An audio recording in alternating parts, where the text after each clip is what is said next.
Yet another move has been made in the battle between Vivendi and Ubisoft, as this week Vivendi bought even more shares of Ubisoft, while it continues to insist, with their fingers crossed behind their back, that they have no interest in purchasing Ubisoft. Now, basically, Vivendi upped its stake in Ubisoft share capital to 25.15% and 22.92% of its voting rights, and previously they had about 23% stake in the company. Now, as I've discussed previously, under French law, the amount of stock a company or person can hold is actually capped at 30%. If they pass that, they have to make a public offer on the company. Now, of course, they've already managed to get control of Gameloft away from the Guillemot family after buying 29% of shares, so of course they are kind of rapidly approaching that sort of line that they might cross. But despite all of this, despite the Gameloft thing, despite their increase in share and voting rights, they are still insisting that they're not trying to take over the company. And Vivendi said, quote, "Vivendi is not considering the launch of a public tender on Ubisoft nor acquiring the control of the company.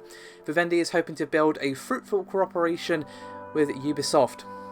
And according to them, the stock purchases are simply part of a strategic vision of working together with Ubisoft. However, with one hand they say this, and on the other hand they start trying to want to change things. And they said that they may buy more shares of the company, and that they still want to make some changes in Ubisoft's board of directors in order to, quote, among other things, obtain board representation consistent with their shareholder position. So basically, on one side of its face, it says, yeah, we're cool, guys, we're cool, don't worry, we just want to work together with you. That's why we're buying all these shares. We don't want to control the company. Oh, by the way, could you make changes to the board of directors, please? Thanks. You can kind of see what I'm getting at here. And of course, inside sources from Ubisoft are kind of echoing these concerns that Vivendi's only interest is either gaining creeping control of the company through board members or a more brute force takeover through stock purchases. Now, the Ubisoft president Yves Guillemot has been pretty vocal about the fact that Ubisoft do not want this. They want to remain independent, and he recently discussed their attempts to the Wall Street Journal and said, quote, "The creeping control strategy implemented by Vivendi is dangerous. We think that there's a great risk of shareholders losing value." And another source said that Vivendi's words may say one thing, but their actions are saying quite another, and that their true intentions are indeed to take over the company. And they said, quote, "This is another indication that Vivendi is continuing its ill-advised and value-destructive approach of attempting to take creeping control of companies like Ubisoft.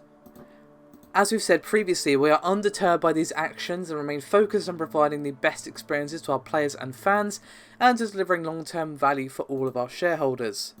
Now, as I said many times, some of you might go, yeah, they should do it, they should change Ubisoft. I'm like, okay, I know they've had some bad releases over the last few years, and they've not changed amazingly as a company. They have become, in my opinion, far too focused on this, hey, radio towers thing that's almost become a meme. And every game is open world now because, screw variety. But despite that, they still make great games. Like, I haven't played it yet myself, but I've heard nothing but good things about Watch Dogs 2. And, Assassin's Creed Syndicate was one of the best Assassin's Creed in a while. Of course, Far Cry 4 was amazing. Let's not forget, they are responsible for Black Flag, Assassin's Creed 2, Far Cry 3. Loads of good games that Ubisoft make, and the thought of them under control of someone like Vivendi, who, let's not forget, Activision Blizzard spent $8.2 billion to get away from Vivendi, that worries me. I mean, Vivendi aren't going to make the company any better, I don't think, but there is a valid concern that they could make them worse. Do you want Ubisoft, a company that is kind of becoming very, very corporate and very corporate-minded in how they're making their games, to be taken over by an even more corporate entity? That doesn't sound good to me. I think Ubisoft are on the right track. They're definitely listening with the direction, from what, again, I've seen and heard, not played it yet, that Watch Dogs 2 is going in the right direction. They listened to the complaints about the first one, and seems that, Watch Dogs 2 is the game that Watch Dogs 1 should have been, again, from what I've heard. I have not had the time to play it myself, but I've heard a lot about it, read a lot about it, seen gameplay, and it looks like awesome. They've actually listened, had creativity, and it's that creativity, that spark that we often see in some of their games, and other games not so much, but still, it is there. They are still capable of making excellent games, and do you want that flame of creativity, that spark, potentially quenched?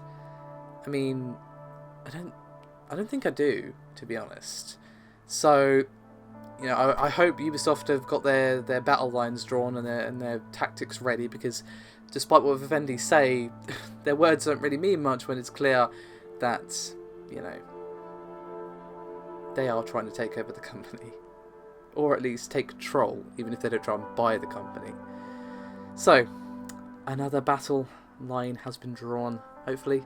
Good news next time I talk about this, but we'll see. Thanks for watching, guys. I'll see you next time.